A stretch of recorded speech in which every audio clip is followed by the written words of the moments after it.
नमस्कार, मी पुन्हा एकदा आपल्या सेवेला. आज तसा ओपन डे आहे, म्हणजे इयत्ता तिसरी चौथी किंवा पहिली ते चौथी विद्यार्थ्यांचा रिझल्ट आहे.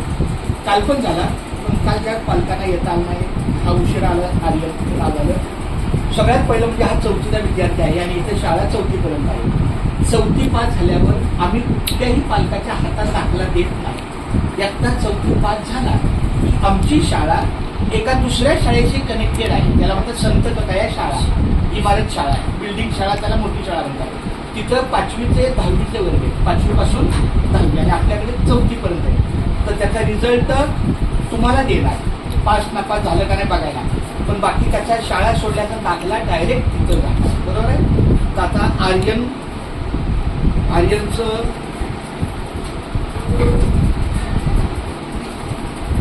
इयत्ता चौथीला आहे आणि आपल्या माहितीप्रमाणे सांगतो,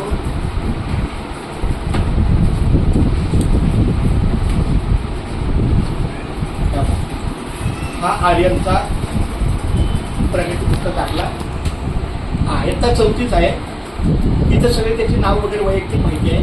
तिथं त्याचे हजर दिवस आहेत, जूनमध्ये किती, परीक्षेला किती, सगळे तिथे आमच्या सह्या वगैरे. हे नाही, हा तक्ता आहे.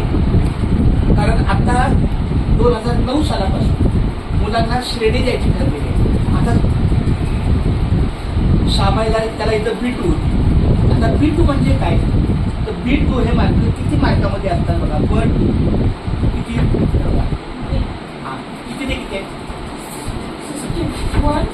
ते 70. म्हणजे या B2चा अर्थ काय की त्याला 61 ते 70 मध्ये मार्क आहे. त्याची श्रेणी म्हणजे मार्क. तसं आता इथं बघा, इथं B2 होता, पण आता त्याची थोडी प्रगती झाली, तो काय आला, B1 आला. मग B1 मध्ये किती मार्क आहेत बघा. 71 ते 80, उलट नाही जायचं, 71 ते 80. परत इकडे पण किती आहे, B2 61 ते 70 असं या श्रेणीप्रमाणे आहे.